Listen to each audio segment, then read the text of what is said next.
तो दोस्तों आज की हमारी कहानी है बुद्धि परीक्षा। एक बार बीरबल अचानक बीमार हो गए। इसी कारण महीनों शाही दरबार में हाजिर ना हो पाया। बादशाह अकबर को उनके स्वास्थ्य की बड़ी चिंता लगी रहती थी। एक दिन बादशाह उनकी कुशल क्षेम जानने के लिए दो कर्मचारियों को साथ लेकर बीरबल के पास गए। बादशाह को अपने घर आया देखकर बीमार बीरबल बहुत खुश हुए और उनका मुरझाया हुआ चेहरा खिल गया। काफी देर तक बादशाह उनके साथ वार्तालाप करते रहे। एकाएक बीरबल को हाजत हुई और वे प्रसाधन की ओर चले गए। ठीक तभी बादशाह अकबर के मन में बीरबल की बुद्धि की परीक्षा की बात आई। उन्होंने सोचा बीरबल काफी दिनों से रोगग्रस्त है, हो सकता है उनकी बुद्धि पर भी इसका प्रतिकूल प्रभाव पड़ा हो। देखना चाहिए कि बीरबल बीमारी के दौरान कितना चतुर एवं कुशाग्र बुद्धि रह गया है।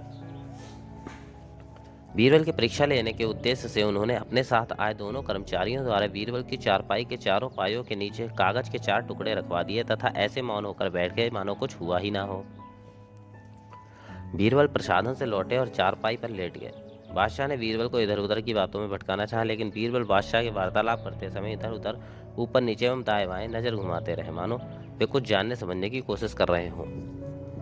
बादशाह ने कहा, क्या बात है बीरबल, आज तुम कुछ परेशान से नजर आ रहे हो। इस पर बीरबल ने कहा, बादशाह सलावत, मुझे ऐसा महसूस हो रहा है कि कमरे में कुछ परिवर्तन किया गया है। तुम्हें बुद्धि का भ्रम हुआ है बीरबल, कहीं भी कुछ नहीं बदला, सब कुछ तो पहले जैसा ही है।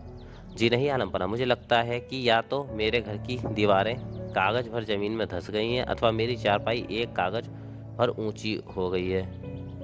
बीरबल, अक्सर बीमारी की हालत में कमजोरी के कारण लोगों के दिमाग में कुछ न कुछ फितूर पैदा हो ही जाता है, बादशाह ने मजाक में टालते हुए कहा। बीरबल ने बादशाह की टाल मटोल को जानते हुए कहा, जहां पना ऐसा कदापि नहीं हो सकता। माना कि मैं बीमार हूँ, लेकिन मेरी बुद्धि तो बीमार नहीं है।